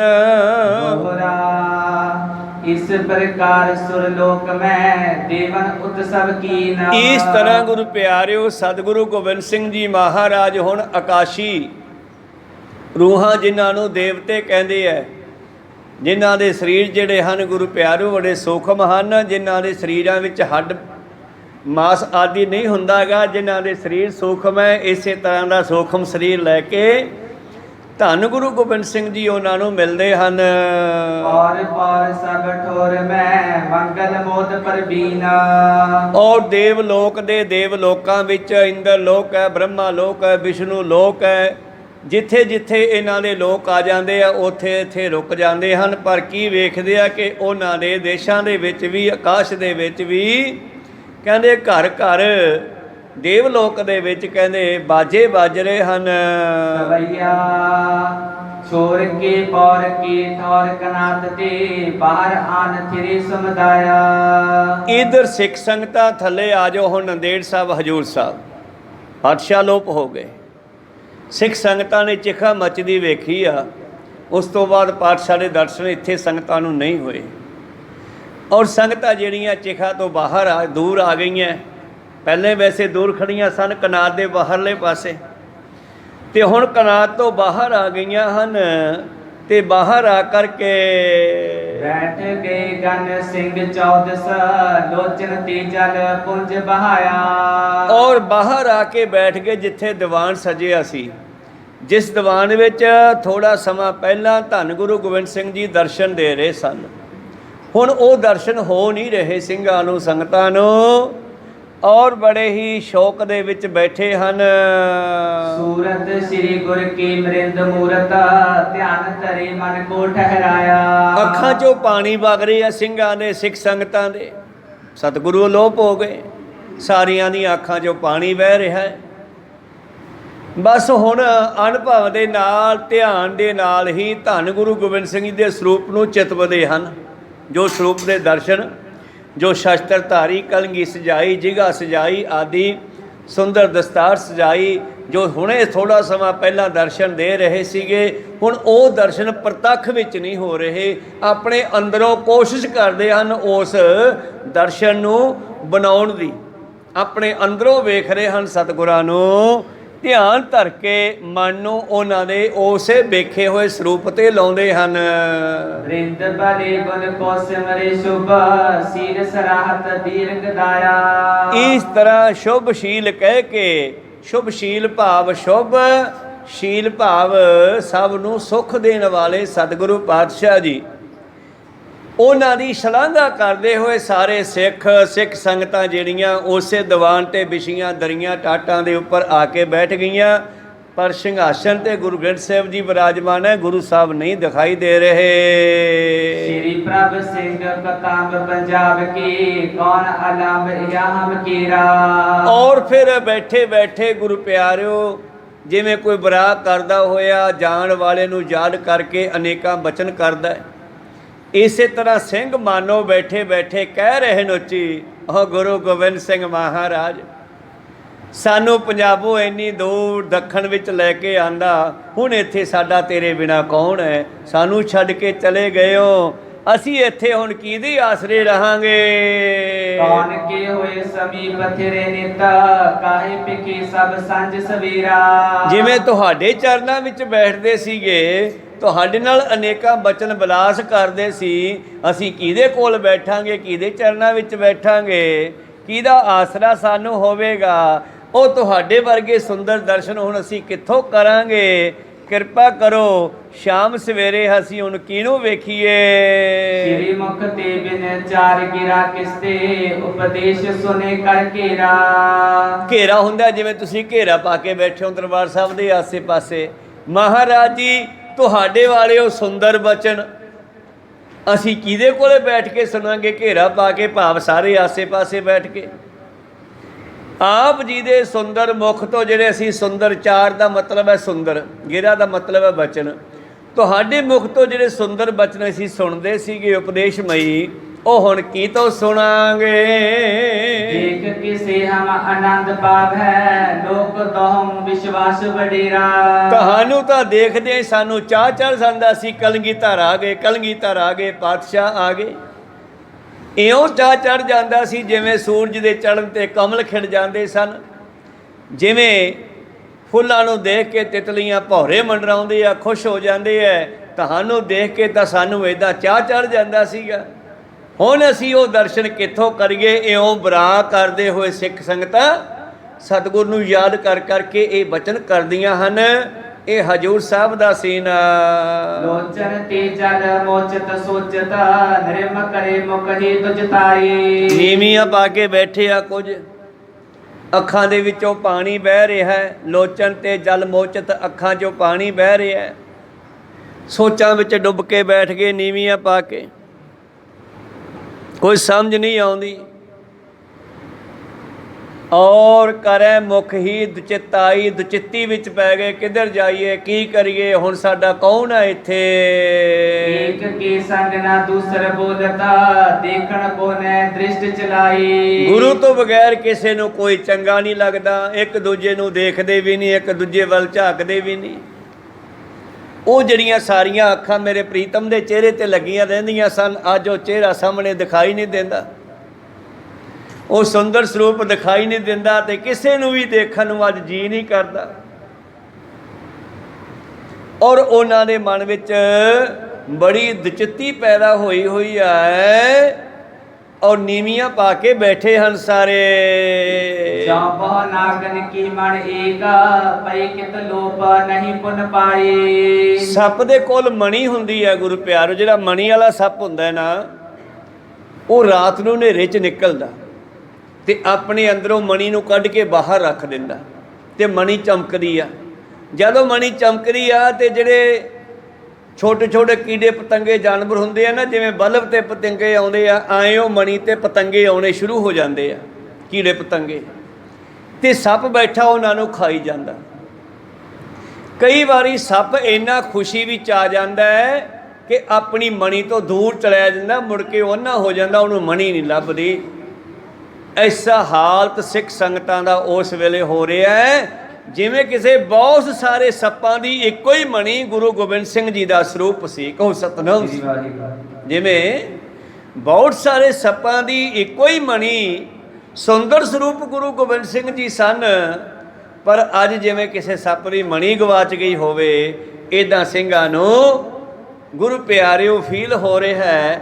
ਐਸਾ ਗਮ, ਐਸਾ ਸ਼ੋਕ ਹਜੂਰ ਸਾਹਿਬ ਦੇ ਵਿੱਚ ਸਿੱਖ ਸੰਗਤਾਂ ਨੂੰ ਹੋ ਰਿਹਾ ਹੈ ਜੀ। ਭਾਗ ਬਹੀਨ ਵਿਯੋਗ ਸਹਿਓ ਗੁਰ ਸੰਗ ਭਈ ਨਾ ਸਰੀਰ ਬਿਹਾਈ। ਹੁਣ ਗੁਰੂ ਸਾਹਿਬ ਨੇ ਹੁਕਮ ਲਾਤਾ ਸੀਗਾ ਕੋਈ ਕਨਾਤ ਤੋਂ ਅੱਗੇ ਨਾ ਆਵੇ। ਕਈ ਵਾਰੀ ਨਾ ਬਹੁਤ ਪਿਆਰਿਆਂ ਦੇ ਨਾਲ, ਉਹਨਾਂ ਦੇ ਰੱਬ ਦੇ ਪਿਆਰੇ, ਉਹਨਾਂ ਦੇ ਮਿੱਤਰ ਦੋਸਤ ਨਾਲ ਹੀ ਚਲੇ ਜਾਂਦੇ ਹੈ। ਦੱਸਦੇ ਹੈ ਜਿਵੇਂ ਗੁਰੂ ਪਿਆਰੋ ਬਭੌਰ ਸਾਹਿਬ ਮਹਾਂਪੁਰਸ਼ਾਂ ਦੇ ਸਰੀਰ ਜਲ ਪ੍ਰਵਾਹ ਕੀਤੇ ਜਾਂਦੇ ਆ। ਪੁਰਾਣੇ ਸਮਿਆਂ ਦੇ ਵਿੱਚ ਇੱਕ ਮਹਾਂਪੁਰਸ਼ ਨੂੰ ਜਲ ਪ੍ਰਵਾਹ ਕਰਨ ਗਏ, ਜਦੋਂ ਕਿਸ਼ਤੀ 'ਤੇ ਰੱਖ ਕੇ, ਕਿਸ਼ਤੀ ਦੇ ਉੱਤੇ ਰੱਖ ਕੇ, ਉਹ ਬਕਸਾ ਸਰੀਰ ਵਾਲਾ ਸ਼ੀਸ਼ੇ ਦਾ ਬਕਸ਼ਾ ਹੁੰਦਾ, 4 ਚੁਫੇਰੇ ਮੋਰੇ ਕੀਤੇ ਹੁੰਦੇ ਆ, ਔਰ ਉਸ ਨੂੰ ਪਾਣੀ ਵਿੱਚ ਉਤਾਰ ਦਿੰਦੇ ਆ। ਉਹ ਬਕਸ਼ੇ ਸਮੇਤ ਸਰੀਰ ਥੱਲੇ ਚਲਿਆ ਜਾਂਦਾ। ਉਹ ਮੋਰਿਆਂ ਦਾ ਮਤਲਬ ਕੀ ਹੈ ਕਿ ਮੱਛੀਆਂ, ਜਲ ਜੰਤੂ ਉਹ ਮਾਸ ਨੂੰ ਖਾ ਲੈਂਦੀਆਂ। ਫਿਰ ਇਕੱਲਾ ਸਰੀਰ ਹੱਡਾ ਕਰਕੇ ਉਹ ਬਕਸੇ ਵਿੱਚ ਪਿਆ ਰਹਿੰਦਾ, ਮਾਸ ਸਾਰਾ ਜਾਨਵਰ ਖਾ ਲੈਂਦੇ ਆ। ਕਿਉਂਕਿ ਸਾਧੂਆਂ ਦਾ ਖਿਆਲ ਹੈ ਕਿ ਜਿਵੇਂ ਸਾਡਾ ਜੀਵਨ ਸੰਗਤਾਂ ਦੇ ਲੇਖੇ ਲੱਗਿਆ, ਸਾਡਾ ਸਰੀਰ ਦਾ ਮਾਸ ਵੀ ਜੀਵਾਂ ਦੇ ਲੇਖੇ ਲੱਗ ਜਾਵੇ। ਕਹੋ ਸਤਿਨਾਮ। ਇਹਨੂੰ ਮਚਾਉਣਾ ਨਹੀਂ ਭਾਈ, ਜਲ ਪ੍ਰਵਾਹ ਕਰ ਦਿਓ। ਤੇ ਇੱਕ ਮਹਾਂਪੁਰਸ਼ ਦੀ ਮੈਂ ਗੱਲ ਸੁਣੀ, ਜਦੋਂ ਉਹਨਾਂ ਨੂੰ ਜਲ ਪ੍ਰਵਾਹ ਕਰਨ ਲੱਗੇ ਤੇ ਕਿਸ਼ਤੀ ਵਿੱਚ ਬੈਠੇ ਹੋਏ ਉਹਨਾਂ ਦੇ ਕਈ ਪਿਆਰੇ ਮਗਰ ਛਾਲਾਂ ਮਾਰ ਗਏ। ਕਹੋ ਸਤਿਨਾਮ। ਸਰੀਰ ਕਰਕੇ ਉਹ ਵੀ ਸਰੀਰ ਤਿਆਗ ਗਏ। ਸਤਿਗੁਰ ਨੇ ਹੁਕਮ ਪਹਿਲਾਂ ਕਰਤਾ ਸੀਗਾ ਕਿ ਕੋਈ ਚਿਖਾ ਦੇ ਨੇੜੇ ਨਾ ਆਵੇ। ਚਿਖਾ ਤੋਂ ਦੂਰ ਕਰਕੇ ਪਹਿਲਾਂ ਤਾਂ 10 15 20 ਕਦਮ ਦੂਰ 4 ਚੁਫੇਰੇ ਕਨਾਤ ਲਾਈ ਗਈ ਹੈ, ਫਿਰ ਉਸ ਤੋਂ ਬਾਅਦ ਇੱਕ ਹੋਰ ਲਾਈ ਗਈ ਹੈ। ਹੁਣ ਕੀ ਕਹਿੰਦੀ ਆ ਸਿੱਖ ਬੈਠੇ ਬੈਠੇ, ਕਿੱਡੇ ਮਾੜੇ ਭਾਗ ਆ ਸਾਡੇ, ਅਸੀਂ ਇਸ ਵਿਛੋੜੇ ਨਾਲ ਮਰ ਵੀ ਨਾ ਸਕੇ। ਗੁਰੂ ਸਾਹਿਬ ਸਾਨੂੰ ਵਿਛੋੜਾ ਦੇ ਗਏ, ਸਾਨੂੰ ਹੁਣ ਦਿਖਾਈ ਨਹੀਂ ਦਿੰਦੇ, ਅਸੀਂ ਮਰ ਕੇ ਕਿਉਂ ਨਾ ਉਹਨਾਂ ਦੇ ਨਾਲ ਚਲੇ ਗਏ। ਪਰ ਗੁਰੂ ਸਾਹਿਬ ਦਾ ਐਸਾ ਹੁਕਮ ਨਹੀਂ ਹੈ। ਪ੍ਰੀਤਮ ਦਾ ਬਚਨ ਹੈ, ਸਤੀਆਂ ਇਹ ਨਾ ਆਖੀਆਂ ਜੇ ਮੜੀਆਂ ਲੱਗ ਜਲਨ, ਉਹਨਾਂ ਨੂੰ ਸਤੀਆਂ ਨਹੀਂ ਕਹਿੰਦੇ। ਬ੍ਰਾਹਮਣਾਂ ਨੇ ਗੁਰੂ ਪਿਆਰੋ ਐਸੀ ਰੀਤ ਚਲਾ ਦਿੱਤੀ ਸੀਗੀ, ਕਹਿੰਦੇ ਜਿਹੜੀ ਇਸਤਰੀ ਦਾ ਪਤੀ ਮਰ ਗਿਆ, ਜੇ ਉਹ ਦੁਬਾਰਾ ਉਹਨੂੰ ਮਿਲਣਾ ਚਾਹੁੰਦੀ ਆ ਤਾਂ ਉਹਦੇ ਨਾਲ ਜਿਉਂਦੀ ਚਿਖਾ ਵਿੱਚ ਸੜ ਜਾਵੇ। ਬਹੁਤ ਬੀਬੀਆਂ ਸੜ ਜਾਂਦੀਆਂ, ਕਈਆਂ ਨੂੰ ਧੱਕੇ ਨਾਲ ਸਾੜ ਦਿੱਤਾ ਜਾਂਦਾ ਵੀ ਹੁਣ ਇਹ ਤਾਂ ਮਰ ਗਿਆ, ਸੰਪਤੀ ਦੀ ਮਾਲਕ ਨੇ ਬਚੀ, ਇਹਨੂੰ ਵੀ ਨਾਲ ਹੀ ਸਾੜੋ। ਬਾਹਮਣਾਂ ਦੇ ਉਹਨਾਂ ਰੀਤੀ ਰਿਵਾਜਾਂ ਦਾ ਆਸਰਾ ਲੈ ਕੇ, ਉਹਨਾਂ ਦਾ ਬਹਾਨਾ ਲੈ ਕੇ ਧੰਨ ਧੰਨ ਗੁਰੂ ਅਮਰਦਾਸ ਜੀ ਦਾ ਸਮਾਂ ਆਇਆ ਤੇ ਉਹਨਾਂ ਨੇ ਵੀ ਬਹੁਤ ਪ੍ਰਚਾਰ ਕੀਤਾ। ਭਗਤ ਨਾਮਦੇਵ ਜੀ ਨੇ ਵੀ ਪ੍ਰਚਾਰ ਕੀਤਾ ਵੀ ਸਤੀ ਨਹੀਂ ਹੋਣਾ, ਕਿਸੇ ਜਿਉਂਦੀ ਇਸਤਰੀ ਨੇ ਪਤੀ ਨਾਲ ਨਹੀਂ ਸੜਨਾ, ਇਹ ਅੱਗੇ ਜਾ ਕੇ ਨਹੀਂ ਪਤੀਆਂ ਨੂੰ ਮਿਲਦੀਆਂ, ਗਲਤ ਹੈ ਇਹ ਰੀਤੀ ਰਿਵਾਜ। ਧੰਨ ਗੁਰੂ ਅਮਰਦਾਸ ਮਹਾਰਾਜ ਜੀ ਨੇ ਬਹੁਤ ਪ੍ਰਚਾਰ ਇਸ ਵਿਸ਼ੇ 'ਤੇ ਵੀ ਕੀਤਾ। ਉਹਨਾਂ ਦੀ ਬਾਣੀ 'ਚੋਂ ਸਾਨੂੰ ਮਿਲਦੀ ਆ ਇਸ਼ਾਰਾ। ਤਾਂ ਅਖੀਰ ਉਹਨਾਂ ਨੇ ਆਪਣੇ ਸਮੇਂ ਦੇ ਰਾਜੇ ਬਾਦਸ਼ਾਹ ਅਕਬਰ ਨੂੰ ਕਿਹਾ ਵੀ ਕਾਨੂੰਨ ਬਣਾ ਵੀ ਅੱਜ ਤੋਂ ਬਾਅਦ ਜੇ ਕੋਈ ਇਸਤਰੀ ਮੁਰਦਾ ਪਤੀ ਨਾਲ ਸੜ ਗਈ ਤੇ ਉਹਨੂੰ ਸਾੜਨ ਦੇ ਵਿੱਚ ਜਿਹੜਾ ਸ਼ਾਮਲ ਹੋਵੇਗਾ, ਚਾਹੇ ਉਹ ਮੌਕੇ ਦੇ ਧਰਮ ਦੇ ਮੁਖੀ ਬ੍ਰਾਹਮਣ, ਚਾਹੇ ਕੋਈ ਪਰਿਵਾਰਕ ਮੈਂਬਰ, ਉਹਨਾਂ ਨੂੰ ਬਰਾਬਰ ਸਾੜਿਆ ਜਾਊਗਾ। ਫਿਰ ਲੋਕ ਹਟੇ ਸੀ ਇਸ ਕੰਮ ਤੋਂ। ਤੇ ਗਿਆਨ ਦਿੰਦੇ ਹੋਏ ਪ੍ਰੀਤਮ ਜੀ ਕਹਿੰਦੇ, ਸਤੀਆਂ ਇਹ ਨਾ ਆਖੀਆਂ ਜੇ ਮੜੀਆਂ ਲੱਗ ਜਲਨ, ਨਾਨਕ ਸਤੀਆਂ ਜਾਨੀਆਂ ਜਾਂ ਬਿਰਹਿ ਚੋਟ ਮਰਨ, ਜਾਂ ਤਾਂ ਆਪਣੇ ਪਿਆਰੇ ਦਾ ਵਿਛੋੜਾ ਨਾ ਝੱਲਦੇ ਹੋਏ ਸਾਹ ਨਿਕਲ ਜਾਣ ਤਾਂ ਮੰਨ ਸਕਦੇ ਆ ਨਾ, ਜਾਂ ਫਿਰ ਸੇਪੀ ਸਤੀਆਂ ਜਾਨੀਆਂ ਸੀਲ ਸੰਤੋਖ ਰਹਨ, ਸਬਰ ਸੰਤੋਖ ਨਾਲ ਰਹਿੰਦਾ ਜੀਵਨ ਬਤੀਤ ਕਰਨ। ਜਿਵੇਂ ਗੁਰੂ ਅਰਜਨ ਦੇਵ ਜਾਂਦੇ ਹੋਏ ਮਾਤਾ ਗੰਗਾ ਜੀ ਨੂੰ ਕਹਿ ਕੇ ਗਏ ਵੀ ਤੁਸੀਂ ਹਰਗੋਬਿੰਦ ਦੀ ਸੰਭਾਲ ਕਰਨੀ ਹੈ, ਇਹੋ ਹੀ ਆਉਣ ਵਾਲੇ ਸਮੇਂ ਦੇ ਮਾਲਕ ਹੈ। ਇਸ ਤਰ੍ਹਾਂ ਗੁਰੂ ਤੇਗ ਬਹਾਦਰ ਜੀ ਮਾਤਾ ਗੁਜਰੀ ਜੀ ਨੂੰ ਵੀ ਕਹਿ ਕੇ ਗਏ ਕਿ ਗੁਜਰੀ ਤੂੰ ਸਾਡੇ ਮਗਰ ਨਹੀਂ ਆਉਣਾ, ਤੂੰ ਗੋਬਿੰਦ ਰਾਏ ਦੀ ਸੰਭਾਲ ਕਰਨੀ ਹੈ, ਔਰ ਤੂੰ ਤਾਂ ਹਜੇ ਪੁੱਤਰ ਪੋਤਰੇ ਵੀ ਦੇਖਣੇ ਆ। ਕਹੋ ਸਤਿਨਾਮ। ਤਾਂ ਇਸੇ ਤਰ੍ਹਾਂ ਹੀ ਗੁਰੂ ਪਿਆਰੋ ਸਿੱਖ ਬੈਠੇ ਕਹਿ ਰਹੇ ਆ ਸਾਡੇ ਕਿੱਡੇ ਮਾੜੇ ਭਾਗ। ਸੇਪੀ ਸਤੀਆਂ ਜਾਨੀਆਂ ਸੀਲ ਸੰਤੋਖ ਰਹਨ, ਨਿਤ ਉੱਠ ਸੰਭਾਲਣ ਸਾਈਂ ਆਪਣਾ, ਅਣ ਦਿਨ ਅਣਦ ਰਹਨ। ਮਾਲਕ ਨੂੰ ਯਾਦ ਰੱਖਣ ਤੇ ਰਹਿੰਦਾ ਸਮਾਂ ਸਬਰ ਸੰਤੋਖ ਨਾਲ ਬਤੀਤ ਕਰਨ, ਜਿੰਨੇ ਸਵਾਸ ਪਰਮੇਸ਼ਰ ਦਿੱਤੇ ਹੈ। ਕੁਦਰਤੀ ਮੌਤ ਤੱਕ ਆਪਣੇ ਆਪ ਨੂੰ ਪਰਮੇਸ਼ਰ ਨਾਲ ਜੋੜ ਕੇ ਰੱਖਣ। ਖੈਰ ਅੱਗੇ ਚੱਲੀਏ। ਕਹਿੰਦੇ ਸਿੱਖ ਜਿਹੜੇ ਬੈਠੇ ਹੈ, ਅਸੀਂ ਕਿੰਨੇ ਮਾੜੇ ਭਾਗਾਂ ਵਾਲੇ ਆ ਕਿ ਸਤਿਗੁਰ ਸਾਨੂੰ ਛੱਡ ਕੇ ਚਲੇ ਗਏ। ਕਿਉਂ ਨਾ ਅਸੀਂ ਮਰ ਕਰਕੇ ਸਤਿਗੁਰਾਂ ਦੇ ਨਾਲ ਚਲੇ ਗਏ, ਸਾਡੀ ਮੌਤ ਕਿਉਂ ਨਾ ਹੋਈ ਉਹਨਾਂ ਦੇ ਵਿਛੋੜਾ ਹੁੰਦੇ ਆ। ਦੇਖੋ ਪ੍ਰੀਤ ਪਤੰਗਨ ਕੇ ਛਿਨ ਮੈਂ ਤਨ ਦੇਤ ਬਿਲੋਕ ਪ੍ਰਕਾਸ਼ਾ। ਉਹ ਸਾਡੇ ਨਾਲੋਂ ਤਾਂ ਪਤੰਗੇ ਹੀ ਚੰਗੇ ਆ, ਆਪਸ ਵਿੱਚ ਗੱਲਾਂ ਕਰਦੇ ਆ, ਸਾਡੇ ਨਾਲੋਂ ਤਾਂ ਪਤੰਗੇ ਹੀ ਚੰਗੇ ਆ। ਦੀਵੇ ਦੀ ਲਾਟ ਵੇਖਦੇ ਆ, ਉਹਦੇ ਵਿੱਚ ਵੱਜਦੇ ਆ ਜਾ ਕੇ ਤੇ ਸੜ ਕੇ ਮਰ ਜਾਂਦੇ ਆ। ਕਿੰਨਾ ਪ੍ਰਕਾਸ਼ ਨਾਲ ਪਿਆਰ ਕਰਦੇ ਆ, ਇਹਦਾ ਮਤਲਬ ਸਾਡਾ ਪ੍ਰਕਾਸ਼ ਪਤੰਗਿਆਂ ਤੋਂ ਵੀ ਘੱਟ ਹੈ? ਨਹੀਂ, ਪਿਆਰ ਨਹੀਂ ਘੱਟ ਹੈਗਾ, ਪਰ ਇਹ ਉਹਨਾਂ ਦਾ ਖਿਆਲ ਹੈ ਵੀ ਅਸੀਂ ਸਤਿਗੁਰਾਂ ਦੇ ਨਾਲ ਕਿਉਂ ਨਾ ਗਏ। ਨਾਦ ਸੁਨੇ ਐ ਨਾਦ ਰਿਦੇ ਕਰ ਹੈ ਬਿਸਮਾਦ ਤੇ ਏਨ ਬਿਨਾਸਾ। ਔਰ ਸਾਡੇ ਨਾਲੋਂ ਤਾਂ ਮਿਰਗ ਦੀ ਜਿਹੜੀ ਹੈ ਉਹਦੀ ਪ੍ਰੀਤੀ ਹੀ ਚੰਗੀ ਹੈ, ਤਕੜੀ ਹੈ। ਜਦੋਂ ਘੰਡੇ ਹੇੜੇ ਦਾ ਆਵਾਜ਼ ਸੁਣਦਾ ਹੈ, ਘੰਡੇ ਹੇੜੇ ਦਾ ਨਾਦ ਸੁਣਦਾ ਹੈ ਤੇ ਜਾ ਕੇ ਉਸ ਨੂੰ ਸੁਣਦਾ ਹੋਇਆ ਇੰਨਾ ਮਸਤ ਹੋ ਜਾਂਦਾ ਹੈ, ਇੰਨਾ ਮਸਤ ਹੋ ਜਾਂਦਾ ਹੈ, ਉਹਨੂੰ ਕੋਈ ਖਬਰ ਨਹੀਂ ਰਹਿੰਦੀ ਔਰ ਉਸ ਦਾ ਵਿਨਾਸ਼ ਹੋ ਜਾਂਦਾ ਹੈ। ਸ਼ਿਕਾਰੂ ਉਹਨੂੰ ਜਾ ਕੇ ਜਾਂ ਤਾਂ ਫੜ ਲੈਂਦਾ ਤੇ ਜਾਂ ਫਿਰ ਖੜੇ ਹੋਏ ਦੇ ਤੀਰ ਮਾਰ ਕੇ, ਗੋਲੀ ਮਾਰ ਕੇ ਉਹਦਾ ਸ਼ਿਕਾਰ ਕਰ ਲੈਂਦਾ। ਕਹਿੰਦੇ ਸਾਡੇ ਨਾਲ ਤਾਂ ਮਿਰਗ ਦੀ ਪ੍ਰੀਤੀ ਘੰਡੇ ਹੇੜੇ ਦੇ ਨਾਲ ਚੰਗੀ ਹੈ। ਏਕ ਸੁਗੰਧ ਤੇ ਅੰਡ ਮਧੂ ਪ੍ਰੀਤ ਚੋਰਤ ਨਾਹੇ ਪਰਮੋਦ ਮੇ ਫਾਸਾ। ਸਾਡੇ ਨਾਲ ਤਾਂ ਭੌਰਾ ਹੀ ਚੰਗਾ ਹੈ ਜਿਹੜਾ ਫੁੱਲਾਂ ਦੇ ਨਾਲ ਪਿਆਰ ਕਰਦਾ ਹੈ ਔਰ ਇੱਥੋਂ ਤੱਕ ਸਾਰਾ ਦਿਨ ਫੁੱਲਾਂ ਨੂੰ ਸੁੰਘਦਾ ਰਹਿੰਦਾ, ਸੁੰਘਦਾ ਰਹਿੰਦਾ, ਸੁੰਘਦਾ ਰਹਿੰਦਾ। ਜਦ ਸ਼ਾਮ ਹੁੰਦੀ ਹੈ ਤੇ ਸ਼ਾਮ ਨੂੰ ਵੀ ਕਿਤੇ ਟਿਕਾਣੇ ਤੇ ਅੱਡ ਨਹੀਂ ਬਹਿੰਦਾ ਗਾ, ਚੱਲ ਕਿਸੇ ਫੁੱਲ 'ਚ ਹੀ ਬਹਿ ਜਾਂਦੇ ਆ, ਨਾਲੇ ਸੁੰਘੀ ਜਾਵਾਂਗੇ ਨਾਲੇ ਬੈਠੇ ਰਹਾਂਗੇ। ਕਹੋ ਸਤਿਨਾਮ ਜੀ। ਪਰ ਕਦੇ ਨਾ ਕਦੇ ਉਹ ਐਸੇ ਫੁੱਲ ਵਿੱਚ ਬਹਿ ਜਾਂਦਾ ਹੈ ਜਿਹਦਾ ਸੁਭਾਅ ਰਾਤ ਨੂੰ ਇਕੱਠਾ ਹੋ ਜਾਣਾ। ਕਹੋ ਸਤਿਨਾਮ ਜੀ। ਉਹ ਭੌਰਾ ਫੁੱਲ ਦੀ ਸੁਗੰਧ ਹੀ ਨਹੀਂ ਛੱਡ ਸਕਦਾ, ਮੌਤ ਕਬੂਲ ਕਰ ਲੈਂਦਾ ਹੈ। ਓਏ ਆਪਾਂ ਕਿਉਂ ਨਾ ਮਰੇ ਜਦੋਂ ਗੁਰੂ ਸਾਨੂੰ ਛੱਡ ਕੇ ਗਏ, ਸਾਡੀਆਂ ਅੱਖਾਂ ਤੋਂ ਓਝਲ ਹੋਏ, ਅਲੋਪ ਹੋਏ। ਨੀਨ ਰਹੇ ਜਲ ਤੇ ਸੁਚ ਸੋ ਵਿਛਰੇ ਮਰ ਜਾਤ ਸੋ ਪ੍ਰੇਮ ਉਪਾਸਾ। ਸਾਡੇ ਨਾਲ ਤਾਂ ਮੱਛੀ ਦਾ ਪਿਆਰ ਹੀ ਚੰਗਾ ਹੈ। ਇਹ ਬਰਾਗਮਈ ਬਚਨ ਹਨ ਸਿੱਖਾਂ ਦੇ, ਜੋ ਭਾਈ ਸਾਹਿਬ ਜੀ ਨੇ ਆਪਣੀ ਕਵਿਤਾ ਵਿੱਚ ਬੰਨੇ ਹਨ। ਕਹਿੰਦੇ ਸਾਡੇ ਨਾਲ ਤਾਂ ਮੱਛੀ ਚੰਗੀ ਹੈ, ਪਾਣੀ ਦੇ ਵਿੱਚ ਰਹਿੰਦੀ ਹੈ, ਪਾਣੀ ਨੂੰ ਪਿਆਰ ਕਰਦੀ ਹੈ, ਪਰ ਜੇ ਕੋਈ ਥੋੜਾ ਵੀ ਉਹਨੂੰ ਪਾਣੀ ਤੋਂ ਵਿਛੋੜਨ ਦੀ ਕੋਸ਼ਿਸ਼ ਕਰੇ, ਬਾਹਰ ਕੱਢੇ, ਤੇ ਉਹ ਤੜਫ ਕੇ ਮਰ ਜਾਂਦੀ ਹੈ। ਜਾਏ ਜੰਤ ਮਲੀਨ ਮਹਾਕਰ ਪ੍ਰੇਮ ਕੋ ਦੇਤ ਹੈ ਆਪਣੇ ਪ੍ਰਾਨਾ। ਆ ਜੰਤੂ, ਆ ਜੀਵ, ਆ ਨਿੱਕੇ ਨਿੱਕੇ ਜਾਨਵਰ ਆਪਣੇ ਪ੍ਰੇਮ ਨੂੰ, ਆਪਣੇ ਪਿਆਰੇ ਨੂੰ ਛੱਡ ਨਹੀਂ ਸਕਦੇ, ਮੌਤ ਲੈ ਲੈਂਦੇ ਆ, ਕਬੂਲ ਕਰ ਲੈਂਦੇ ਆ ਮੌਤ ਨੂੰ। ਹੈ ਹਮਰੋ ਤਨ ਮਾਨੋ ਕੋ ਸਭ ਜਾਣਤ ਹੈ ਮਨ ਲਾਭ ਰੋਹਾਨਾ। ਓ ਯਾਰ ਅਸੀਂ ਮਨੁੱਖ, ਇਹਨਾਂ ਤੋਂ ਗਿਆਨ ਵੀ ਸਾਨੂੰ ਵੱਧ, ਸਭ ਲਾਭ ਹਾਨੀ ਸਭ ਜਾਣਦੇ ਆ। ਅਸੀਂ ਕਿਉਂ ਨਾ ਜਿਉਂਦੇ ਮਰ ਗਏ ਜਦੋਂ ਗੁਰੂ ਸਾਹਿਬ ਸਾਥੋਂ ਅਲੋਪ ਹੋਏ। ਸ੍ਰੀ ਗੁਰ ਪ੍ਰੀਤ ਸਦਾ ਸੁਖ ਦਾ ਦੋਹੈ ਲੋਕਣ ਮੇ ਕਰਤੀ ਸੁਖ ਲਿਆਨਾ। ਸਾਨੂੰ ਇਹ ਵੀ ਪਤਾ ਹੈ ਕਿ ਗੁਰੂ ਦੀ ਪ੍ਰੀਤੀ ਜਿਹੜੀ ਹੈ ਸਾਡੀ ਦੋਹਾਂ ਲੋਕਾਂ ਵਿੱਚ ਕਲਿਆਣ ਕਰਨ ਵਾਲੀ ਹੈ। ਅਸੀਂ ਗਿਆਨ ਵੀ ਰੱਖਦੇ ਹਾਂ ਤੇ ਸਾਡੀ ਪ੍ਰੀਤੀ ਇੰਨੀ ਕੱਚੀ ਹੈ, ਇਹਨਾਂ ਜਾਨਵਰਾਂ ਤੋਂ ਵੀ ਕੱਚੀ ਹੈ, ਇਸ ਭੌਰੇ ਤੋਂ, ਇਸ ਮੱਛੀ ਤੋਂ, ਇਸ ਮਿਰਗ ਤੋਂ। ਉਹ ਆਪਣੇ ਪਿਆਰੇ ਨੂੰ ਛੱਡਦੇ ਨਹੀਂ, ਮਰ ਜਾਂਦੇ ਹਨ। ਜਿਵੇਂ ਕਿਲ੍ਹਾ ਸਾਹਿਬ ਦੇ ਵਿੱਚ ਗੁਰੂ ਸਾਹਿਬ ਨੇ ਉਪਦੇਸ਼ ਦਿੱਤਾ ਸੀਗਾ, ਜਦੋਂ ਇੱਥੇ ਕੁਝ ਗੱਡੀਆਂ ਵਾਲਿਆਂ ਨੇ ਕਲੀਆਂ ਗਾਈਆਂ ਸੀ ਖੜ ਕੇ, ਤੇ ਕਵਿਤਾ ਉਹਨਾਂ ਨੇ ਗਾਈ ਸੱਸੀ ਪੁੰਨੂ ਦੀ, ਤੇ ਕੁਝ ਸਿੱਖਾਂ ਨੇ ਉੱਥੇ ਕੋਲੇ ਖੜ ਕੇ ਸੁਣੀ। ਕਈਆਂ ਨੇ ਆ ਕੇ ਸ਼ਿਕਾਇਤ ਕੀਤੀ, ਬਾਬਾ ਜੀ ਕੀ ਹੋ ਗਿਆ? ਉਹ ਤੁਹਾਡੇ ਸਿੱਖ ਨਾ ਉੱਥੇ ਆਸ਼ਕਾਂ ਦੀਆਂ ਗੱਲਾਂ ਸੁਣੀ ਜਾਂਦੇ ਆ। ਕਹੋ ਸਤ, ਅੱਛਾ ਛੱਡ ਕੇ ਲਿਆਓ। ਕੀ ਸੁਣਿਆ? ਕਹਿੰਦੇ ਜੀ ਕੁਛ ਨਹੀਂ। ਨਹੀਂ ਕੀ ਸੁਣਾਇਆ ਜੀ? ਸੱਸੀ ਪੁੰਨੂ ਦੀ ਕਹਾਣੀ ਸੁਣਾਈ ਜਾਂਦਾ ਸੀ ਉਹ ਗਾ ਕੇ। ਅੱਛਾ ਕੌਣ ਗਾਉਂਦਾ ਸੀ ਜੀ? ਗੱਡਿਆਂ ਵਾਲਾ। ਸੱਦ ਕੇ ਲਿਆ ਕਿਲ੍ਹਾ ਸਾਹਿਬ ਦੇ ਸਾਹਮਣੇ, ਸਤਲੁਜ ਵਗਦਾ ਸੀਗਾ ਇੱਥੇ, ਫਿਰ ਪਾਣੀ ਦੇ ਕੋਲ ਆ ਕੇ ਰੱਖ ਜਾਂਦੇ, ਰਾਤ ਵੀ ਇੱਥੇ ਕੱਟ ਲੈਂਦੇ ਲੋਕ। ਅੱਛਾ ਕੌਣ ਗਾਉਂਦਾ ਸੀ? ਗੱਡਿਆਂ ਵਾਲਾ। ਸੱਦ ਕੇ ਲਿਆਓ।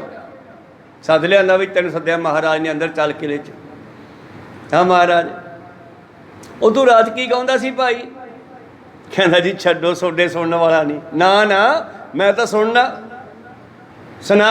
ਨਹੀਂ ਮਹਾਰਾਜ ਤੁਹਾਡੇ ਸਾਹਮਣੇ ਮੈਂ ਨਹੀਂ ਸੁਣਾ ਸਕਦਾ। ਕਹਿੰਦੇ ਮੁੰਡਿਓ ਪਰਦਾ ਕਰ ਦਿਓ, ਵਿਚਾਲੇ ਚਾਦਰ ਤਾਣ ਲਓ। ਦੋ ਜਣੇ ਪਰਦਾ ਕਰ ਲਿਆ ਵਿਚਾਲੇ ਖੜ ਕੇ। ਕਹਿੰਦੇ ਸੁਣਾ ਹੁਣ। ਤੇ ਪਾਤਸ਼ਾਹ ਨੇ ਉਹਨਾਂ ਨੂੰ ਫਿਰ ਸੱਸੀ ਪੁੰਨੂ ਦੀ ਵਾਰਤਾ, ਜੋ ਭਾਈ ਸਾਹਿਬ ਜੀ ਨੇ ਆਪਣੀਆਂ ਵਾਰਾਂ ਵਿੱਚ ਵੀ ਲਿਖੀ ਹੈ, ਲੇਲਾ ਮਜਨੂ ਆਸ਼ਕੀ ਚੌਚੱਕੀ ਜਾਤੀ। 3-4 ਆਸ਼ਕਾਂ ਦੀ ਗੱਲ ਕਰਕੇ ਨਾ ਬਹੁਤ ਵੱਡੀ ਕਹਾਣੀ ਭਾਈ ਸਾਹਿਬ ਨੇ ਇੱਕੋ ਪੌੜੀ ਵਿੱਚ ਬੰਨ੍ਹਤੀ ਭਾਈ ਗੁਰਦਾਸ ਦੀਆਂ ਵਾਰਾਂ 'ਚ। ਤੇ ਜਦੋਂ ਉਸਨੇ ਸੁਣਾਈ ਤੇ ਸ਼ਿਕਾਇਤੀਆਂ ਨੂੰ ਕਹਿੰਦੇ ਉਹ ਇਹ 'ਚ ਕਿਹੜੀ ਮਾੜੀ ਗੱਲ ਸੀ? ਕਹਿੰਦੇ ਮਹਾਰਾਜ ਤੁਹਾਨੂੰ ਪਤਾ ਹੈ। ਕਹਿੰਦੇ ਤੁਸੀਂ ਇਹਦੇ ਵਿੱਚੋਂ ਪੋਜ਼ਿਟਿਵ ਸੋਚ ਲੈ ਲਓ ਨਾ, ਬਈ ਉਹ ਆਪਣੇ ਪਿਆਰੇ ਨੂੰ ਛੱਡ ਨਹੀਂ ਸਕੀ, ਥਲਾਂ ਦੇ ਵਿੱਚ ਸੜ ਕੇ ਮਰ ਗਈ। ਤੇ ਤੁਸੀਂ ਜੇ ਮੀਂਹ ਪੈਣ ਲੱਗ ਜੇ, ਅੱਜ ਤਾਂ ਨਹੀਂ ਜਾਂਦੇ ਕਥਾ ਸੁਣਨ, ਮੀਂਹ ਪੈਣ ਲੱਗ ਪਿਆ ਘਰ ਰਹਿਣ ਦੇ ਯਾਰ ਕੱਲ੍ਹ ਨੂੰ, ਇਹ ਤੁਹਾਡਾ ਕਾਹਦਾ ਪਿਆਰ ਹੈ? ਅੱਜ ਤਾਂ ਨਹੀਂ ਗੁਰੂ ਘਰ ਜਾਂਦੇ, ਅੱਜ ਤਾਂ ਆਹ ਕੰਮ ਪੈ ਗਿਆ। ਐਸਾ ਪਿਆਰ ਗੁਰੂ ਕੋਲ ਨਾਲ ਹੋਵੇ ਸਿੱਖ ਦਾ ਕਿ ਇਸ ਦਾ ਨਿਤਨੇਮ ਨਾ ਖੁੰਝੇ, ਭਾਵੇਂ ਪਿੱਛੇ ਕੁਛ ਵੀ ਹੋ ਜੇ। ਕਹੋ ਸਤਿਨਾਮ। ਖੁਸ਼ੀ ਹੋਵੇ ਜਾਂ ਗਮ। ਕਈ ਪਿੰਡਾਂ ਦੇ ਵਿੱਚ ਜੀ ਫਲਾਨਿਆਂ ਦਾ ਬੱਚਾ ਮਰਿਆ, ਉਹ ਯਾਰ ਬੱਚੇ ਦੀ ਮੌਤ ਆ, ਕੜਾਹ ਪ੍ਰਸ਼ਾਦ ਨਹੀਂ ਬਣਾਉਣਾ, ਪਤਾਸੇ ਵੰਡ ਦਿਓ। ਦੱਸੋ ਇਹ ਉਹਨਾਂ ਦੀ ਮਾੜੀ ਮੱਤ ਹੈ ਨਾ, ਮਾੜੀ ਸੋਚ ਆ, ਵੱਡੀ ਸੋਚ ਨਹੀਂ ਹੈ। ਗੁਰਮਤਿ ਮੁਤਾਬਕ ਜਦੋਂ ਕੋਈ ਵੀ ਪੁਰਾਣੀ ਚੜ੍ਹਾਈ ਕਰਦਾ ਹੈ, ਚਾਹੇ ਛੋਟਾ ਜਾਂ ਵੱਡਾ ਹੈ, ਅਸੀਂ ਆਨੰਦ ਸਾਹਿਬ ਕਰਕੇ ਕੜਾਹ ਪ੍ਰਸ਼ਾਦ ਦੀ ਦੇਗ ਵਰਤਾਉਣੇ ਆ, ਲਾਹਣੀਆਂ ਪੜ੍ਹਦੇ ਹਾਂ। ਉਹਨੇ ਨਹੀਂ ਬਾਬਾ ਜੀ ਪਤਾਸੀ ਵੰਡ ਦਿਓ, ਜਵਾਨ ਮੁੰਡਾ ਸੀ ਕਾ ਸਤਨਾਮ ਸੀ। ਇੱਕ ਪਿੰਡ ਵਿੱਚ ਮੇਰੀ ਡਿਊਟੀ ਸੀਗੀ, ਉੱਥੇ ਕੋਈ ਜਵਾਨੀ 'ਚ ਮਰ ਜਾਣਾ, ਬਾਬਾ ਜੀ ਨਿਤਨੇਮ ਨਾ ਕਰਿਓ ਸਪੀਕਰ 'ਚ ਫਲਾਨਿਆਂ ਦਾ ਮੁੰਡਾ ਮਰ ਗਿਆ। ਦੱਸੋ ਲੋ, ਜਿਸ ਨਿਤਨੇਮ ਨੇ ਦੁਨੀਆ ਦਾ ਭਲਾ ਕਰਨਾ ਉਹ ਮਰਨ ਵਾਲਿਆਂ ਦਾ ਵੀ ਕਰਨਾ। ਪਸ਼ੂ ਪ੍ਰੇਤ ਮੁਗਧ ਕੋ ਉਤਾਰੇ, ਪਾਹਣ ਪਾਰ ਉਤਾਰੇ, ਨਾਨਕ ਦਾਸ ਤੇਰੀ ਸ਼ਰਨਾਈ ਸਦਾ ਸਦਾ ਬਲਿਹਾਰੇ। ਉਹ ਨਿਤਨੇਮ ਦਾ ਸਪੀਕਰ ਹੀ ਬੰਦ ਕਰਵਾ ਦੇਣਾ। ਨਾ ਜੀ ਫਲਾਨਿਆਂ ਦੇ ਮਰ ਗਈ ਹੈ, ਗਵਾਂਢ 'ਚ ਤੁਸੀਂ ਸਪੀਕਰ ਬੰਦ ਕਰਕੇ ਪਾਠ ਕਰ ਲਓ। ਕਹੋ ਸਤਿਨਾਮ। ਇਹ ਸੋਚ ਆਪੋ ਆਪਣੀ ਆ। ਇਸ ਕਰਕੇ ਖੈਰ ਅੱਗੇ ਚੱਲੀਏ।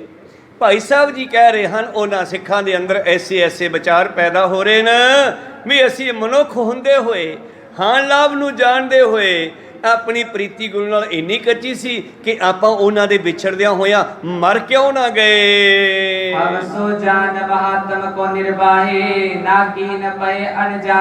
ਅਸੀਂ ਇਸ ਪ੍ਰੇਮ ਨੂੰ ਕਿਉਂ ਨਹੀਂ ਨਿਭਾਇਆ? ਤਾਂ ਗੁਰੂ ਪਾਤਸ਼ਾਹ ਜੀ ਨੇ ਇਸ ਕਿਲ੍ਹਾ ਸਾਹਿਬ, ਕਿਲ੍ਹਾ ਮੁਬਾਰਕ ਬਠਿੰਡਾ ਦੇ ਵਿੱਚ ਉਪਦੇਸ਼ ਦਿੱਤਾ ਕਿ ਸਿੱਖੋ ਇਹਨਾਂ ਚੀਜ਼ਾਂ ਤੁਸੀਂ ਪੋਜ਼ਿਟਿਵ ਸੋਚ ਵੀ ਲੈ ਸਕਦੇ ਹੋ ਕਿ ਗੁਰੂ ਨਾਲ ਐਸਾ ਪ੍ਰੇਮ ਹੋਵੇ। ਭਗਤ ਨਾਮਦੇਵ ਜੀ ਨੇ ਬਾਣੀ ਦੇ ਵਿੱਚ ਕਈ ਤਰ੍ਹਾਂ ਦੀਆਂ ਉਦਾਹਰਨਾਂ ਦੇ ਕੇ, ਜੈਸੀ ਕਾਮੀ ਪੁਰ ਕਾਮਨੀ ਪਿਆਰੀ ਤੈਸੇ ਨਾਮੈ ਪ੍ਰੀਤ ਮੁਰਾਰੀ, ਇਸ ਸ਼ਬਦ ਦੇ ਵਿੱਚ ਕਈ ਉਦਾਹਰਨਾਂ ਦਿੱਤੀਆਂ ਕਿ ਮੇਰੀ ਮਾਲਕ ਨਾਲ ਐਸੀ ਪ੍ਰੀਤੀ ਹੈ ਜੈਸੀਆਂ ਮੱਛੀ ਦੀ ਪਾਣੀ ਨਾਲ ਹੈ, ਭੌਰੇ ਦੀ ਆਪਣਾ ਫੁੱਲਾਂ ਦੇ ਨਾਲ ਹੈ, ਪਤੰਗੇ ਦੀ ਅੱਗ ਦੀ ਲਾਟ ਨਾਲ ਹੈ। ਬਲਬ 'ਤੇ ਜਾ ਕੇ ਖੰਭ ਸਾੜ ਕੇ ਮਰ ਜਾਂਦੇ ਆ, ਤੜਫੀ ਜਾਂਦੇ ਆ, ਪਰ ਪ੍ਰਕਾਸ਼ ਤੋਂ ਰੋਕ ਨਹੀਂ ਸਕਦੇ। ਉਹ ਤਾਂ ਅਣਜਾਣ ਹੈ, ਪਰ ਤੁਸੀਂ ਅਣਜਾਣਕਾਰ ਹੁੰਦੇ ਹੋਏ ਵੀ ਮਰ ਕਿਉਂ ਨਾ ਗਏ? ਆਪਾਂ ਇੰਨੇ ਅਣਜਾਣ ਬਣੇ ਰਹੇ, ਆਪਣਾ ਪ੍ਰੀਤਮ ਆਪਾਂ ਨੂੰ ਵਿਛੋੜਾ ਦੇ ਗਿਆ। ਪਾਹਨ ਤੇ ਦਿਠਰੋ ਹਮਰੋ ਉਰ ਪ੍ਰੀਤਮ ਕੇਰ ਬਿਯੋਗ ਸਹਾਰਾ। ਓਏ ਅਸੀਂ ਤਾਂ ਪੱਥਰ ਤੋਂ ਵੀ ਸਖਤ ਹੋ ਗਏ। ਇਹਦਾ ਮਤਲਬ ਅਸੀਂ ਪੱਥਰ ਤੋਂ ਵੀ ਮਾੜੇ ਹੋ ਗਏ। ਹਜੇ ਪੱਥਰ ਵੀ ਪਾਣੀ ਵਿੱਚ ਪਿਆ ਰਵੇ ਤੇ ਪਾਣੀ ਵੱਜ ਕੇ ਘਾਸੇ ਪੈ ਜਾਂਦੇ ਆ, ਉਹ ਵੀ ਘਸ ਜਾਂਦਾ ਹੈ। ਸਾਡੇ ਹਿਰਦੇ ਪੱਥਰ ਤੋਂ ਵੀ ਕਠੋਰ ਹੋ ਗਏ। ਜਿਸ ਨੇ ਪ੍ਰੀਤਮ ਦਾ ਵਿਛੋੜਾ ਝੱਲ ਲਿਆ ਚੁੱਪ ਕਰਕੇ, ਚਾਹੇ ਬਿਨਾ ਸੁਖ ਲੇਸ਼ ਨਹੀਂ ਦੋਹੇ, ਲੋਕਨ ਕੋ ਪ੍ਰਭ ਮਾਲਿਕ ਭਾਰਾ। ਜਾਹੇ ਬਿਨਾ, ਜਿਸ ਤੋਂ ਬਗੈਰ ਲੇਸ਼ ਮਾਤਰ ਵੀ ਸੁੱਖ ਨਹੀਂ ਮਿਲ ਸਕਦਾ, ਐਸਾ ਮਾਲਕ ਸਾਨੂੰ ਛੱਡ ਗਿਆ। ਤੇ ਅਸੀਂ ਐਸੇ ਮਾਲਕ ਨੂੰ ਛੱਡ ਕੇ ਕਿੱਧਰ ਜਾਈਏ? ਜਗ ਜੀਵਨ ਪੁਰਖ ਤਿਆਗ ਕੈ ਮਨ ਸੰਧੀ ਆਸ, ਦੋ ਹੈ ਭਾਇ ਬਗੋਚੀਆ ਗਲ ਪਈ ਸੋ ਜਮ ਕੀ ਫਾਸ। ਜਿਸ ਤੋਂ ਬਗੈਰ ਸਾਨੂੰ ਲੇਸ਼ ਮਾਤਰ ਵੀ ਸੁੱਖ ਨਹੀਂ ਮਿਲ ਸਕਦਾ, ਜਿਹੜਾ ਸਾਡੇ ਵਾਸਤੇ ਦੋਹਾਂ ਲੋਕਾਂ ਦਾ ਮਾਲਕ ਹੈ, ਜਿਹੜਾ ਸਾਨੂੰ ਅੱਜ ਵੇਖਦਿਆਂ ਵਿਛੋੜਾ ਦੇ ਗਿਆ। ਓਏ ਆਪਾਂ ਮਰ ਕਿਉਂ ਨਾ ਗਏ? ਬਿਨ ਬੈਠ ਰਹੇ ਬਨ ਦੀਨਾ, ਕਹੇ ਨਾ ਸਾਥ ਜੋ ਨਾਥ ਉਦਾਰਾ। ਇੱਥੇ ਨਿਮਾਣੇ ਬਣ ਕੇ ਬੈਠੇ ਰਹੇ ਵੀ ਚੱਲ ਠੀਕ ਆ, ਬਾਪੂ ਦਾ ਹੁਕਮ ਮੰਨਣਾ ਪੈਣਾ ਸੀਗਾ। ਪਰ ਪਾਤਸ਼ਾਹ ਜੀ ਦੇ ਨਾਲ ਕਹਿੰਦੇ ਇੰਨਾ ਕੁ ਸਾਡਾ ਪਿਆਰ ਆ ਵੀ ਆਪਣੀ ਮੌਤ ਨਹੀਂ ਹੋਈ, ਆਪਣੀ ਮੌਤ ਹੋ ਜਾਣੀ ਚਾਹੀਦੀ ਸੀ ਜਦੋਂ ਗੁਰੂ ਸਾਹਿਬ ਸਾਨੂੰ ਛੱਡ ਕੇ ਗਏ। ਆਪਾਂ ਮਰ ਕਿਉਂ ਨਾ ਗਏ? ਤਾਂ ਬਿਨ ਬੈਠ ਰਹੇ ਬਣ ਦੀਨ, ਇੱਥੇ ਨਿਮਾਣੇ ਬਣ ਕੇ ਬੈਠੇ ਰਹੇ। ਨੇ ਸਾਥ ਜੋ ਨਾਥ ਉਧਾਰਾ, ਆਪਾਂ ਵੀ ਨਾਲ ਇਸ ਲਈ ਛੱਡ ਕੇ ਨਾਲ ਜਾਣਾ ਸੀ। ਪੂਰਬ ਸੂਰਤ ਹੈ ਬਨ ਮੂਰਤ, ਅੰਗ ਅਡੋਲ ਥਿਰੇ ਇੱਕ ਸਾਰਾ। ਹਾਂ, ਸਰੀਰ ਨਹੀਂ ਹਲਦਾ ਕਿਸੇ ਦਾ, ਬਸ ਚੁੱਪ ਕਰਕੇ ਬੈਠੇ ਆ ਚੌਂਕੜੀਆਂ ਮਾਰ ਕੇ। ਅੰਗ ਅਡੋਲ ਹੈ, ਕੋਈ ਅੰਗ ਹਲਦਾ ਨਹੀਂ, ਕੋਈ ਹੱਥ ਪੈਰ ਨਹੀਂ ਹਲਦਾ।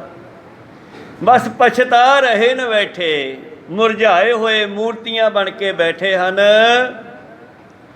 ਔਰ ਬਸੂਰਤ ਪਛਤਾ ਰਹੇ ਐ, ਆਪਾਂ ਮਰ ਕਿਉਂ ਨਾ ਗਏ ਨਾਲ ਮਾਲਕ ਦੇ।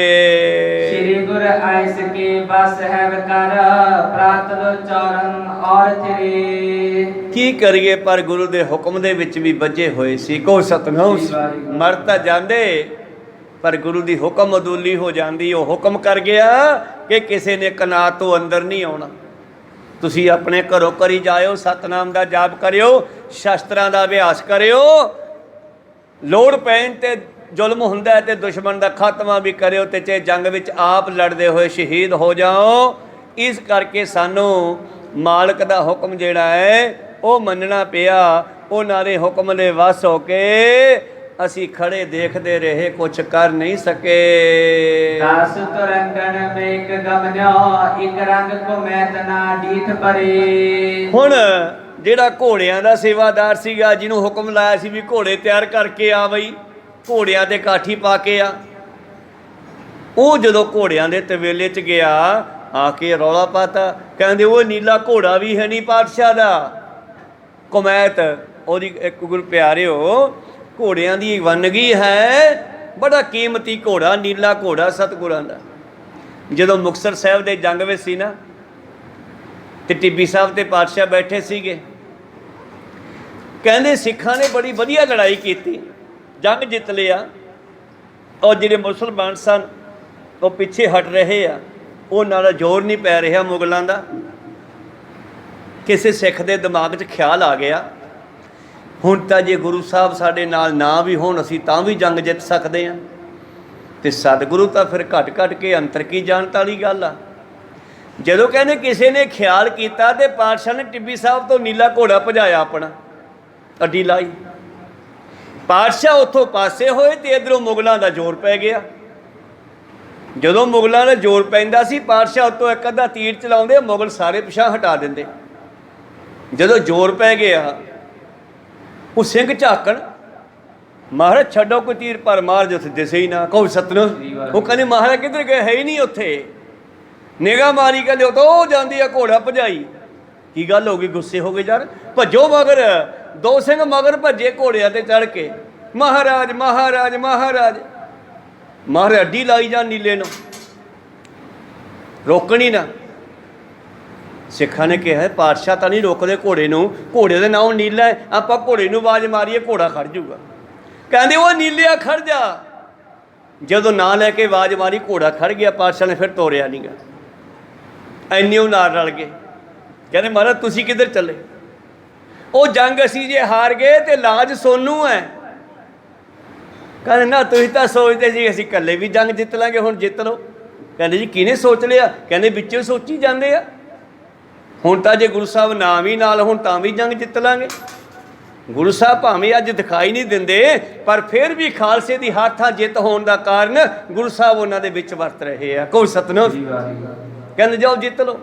ਤੇ ਫਿਰ ਨੀਲੇ ਨੂੰ ਕਹਿੰਦੇ ਓਏ ਨੀਲਿਆ, ਓਏ ਤੂੰ ਵੀ ਮਸੰਦਾਂ ਨਾਲ ਲੜ ਗਿਆ, ਮੈਂ ਅੱਡੀ ਮਾਰ ਕੇ ਤੈਨੂੰ ਤੋਰੀ ਜਾਣਾ ਤੇ ਤੂੰ ਇਹਨਾਂ ਦੀ ਆਵਾਜ਼ ਮਾਰ ਤੋਂ ਖੜ ਗਿਆ।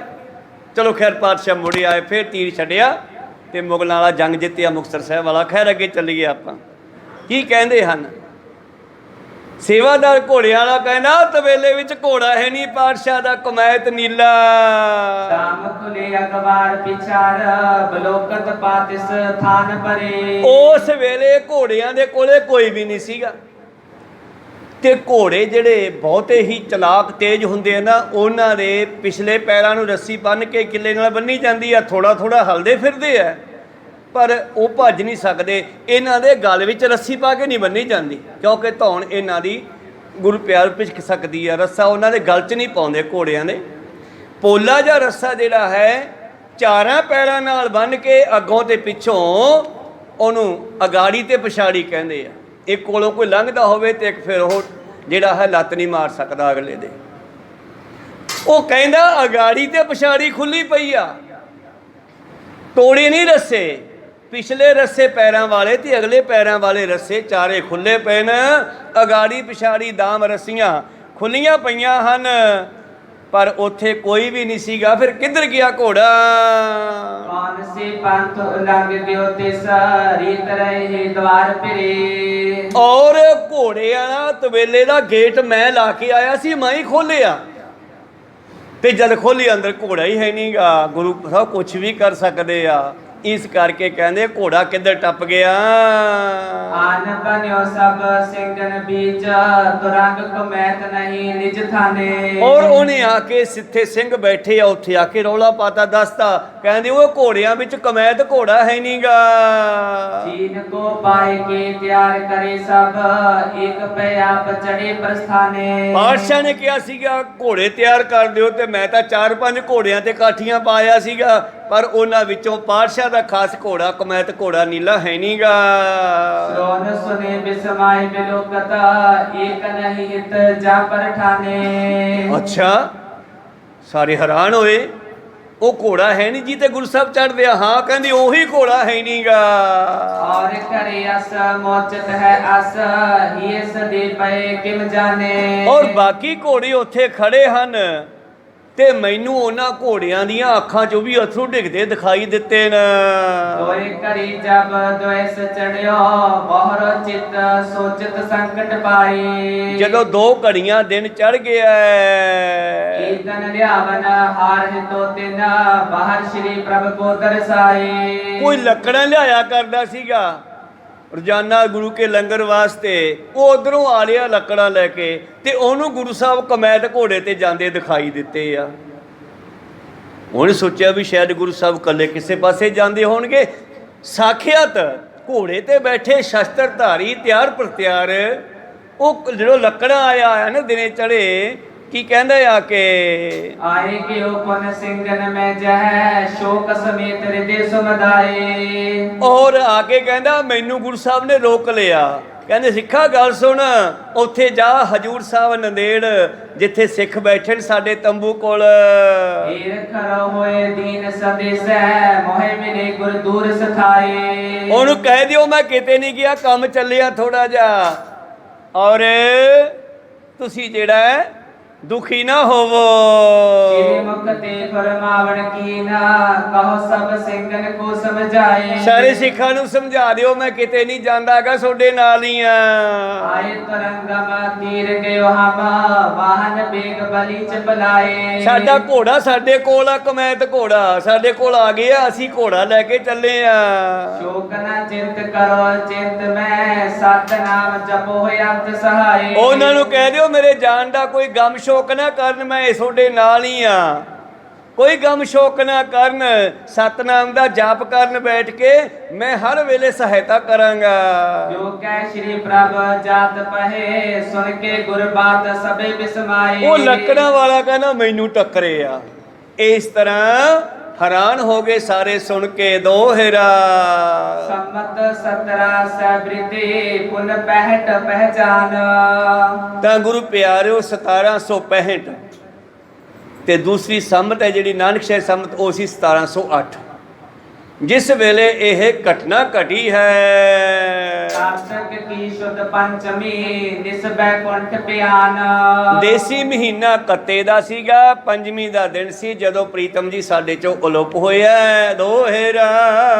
ਸ਼ੋਕ ਕਰੇ ਬੈਠੇ ਸਕਲ ਸੁਨ ਤਰੰਗ ਕੀ ਬਾਤ। ਉਹ ਜਿਹੜੇ ਬੈਠੇ ਸੀ ਨੀਵੀਆਂ ਪਾ ਕੇ, ਜਦੋਂ ਕੋ ਲੱਕੜਾਂ ਵਾਲੇ ਨੇ ਕਿਹਾ ਵੀ ਪਾਤਸ਼ਾਹ ਘੋੜੇ ਤੇ ਗਏ ਨੇ, ਕਮੈਤ ਘੋੜਾ ਉਧਰ ਤਵੇਲੇ 'ਚ ਹੈ ਨਹੀਂਗਾ, ਸਾਰੇ ਹੈਰਾਨ ਹੋ ਗਏ। ਨਿਜ ਵਾਹਨ ਕੋ ਲੈ ਗਏ ਗੁਰੂ ਬੀਰ ਵਿਖਿਆਤ। ਕਮਾਲ ਹੋ ਗਈ ਯਾਰ, ਆਪਦਾ ਘੋੜਾ ਵੀ ਨਾਲ ਹੀ ਲੈ ਗਏ ਗੁਰੂ ਸਾਹਿਬ। ਫਿਰ ਅੱਗ ਦੇ ਵਿੱਚ ਕੌਣ ਗਿਆ? ਅੱਗ ਦੇ ਵਿੱਚ ਤਾਂ ਉਹ ਗਏ ਨਹੀਂ, ਉਹ ਤਾਂ ਲੋਪ ਹੋਏ ਆ, ਤੇ ਇੱਥੇ ਸਾਡੇ ਵਿੱਚ ਹੀ ਵਿਚਰਦੇ ਫਿਰਦੇ ਆ ਖਾਲਸੇ ਦਾ ਰੂਪ ਧਾਰ ਕੇ। ਖਾਲਸਾ ਮੇਰੋ रूप है खास, खालसे में हो करो निवास, खालसा मेरी जान की जान, खालसा मेरो प्राण को प्राण, खालसा मेरो मुख है अंगा, खालसे के हो सरसा संगा, जब लग खालसा रहे न्यारा, तब लग तेज दियो मैं सारा, जावे गह विपन की रीत मैं न करो इनकी प्रतीत। खैर आखिरी पंक्तियां पढ़ के ਆਪਾਂ समाप्ति करिए, अगली विचार कल ਨੂੰ ਸਰਵਣ ਕਰਾਂਗੇ ਦੋਹਰਾ। शोक करे बैठे सकल सुन तरंग की बात निज बाहन को ले गए गुरु वीर बख्यात हे अच्युत हे पार ब्रह्म अविनाशी अगन अगनास हे पूरन हे सर्व मैं जन गुणतास हे संगी हे निरंकार हे निर्गुण सब एक हे गोबिंद हे गुण निधान जाके सदा विवेक हे अपरंपर हर हरे भी हो बनहार हे संत के सदा संग दीदारा आधार हे ठाकुर हों दास रो मैं निर्गुण गुण नहीं कोई नानक दीजै नाम दान राखो ही परोए आए प्रभ शरणागति कृपा नित दयाल एक अखर हर मन बसत नानक होत निहाल एक अंकारा सतगुरु हे प्रसाद सच होए वाहिगुरु जी की फतेह विघ्न है विनाशन सोए वाहिगुरु जी की फतेह विघ्न है विनाशन सोए वाहिगुरु जी का खालसा वाहिगुरु जी की फतेह।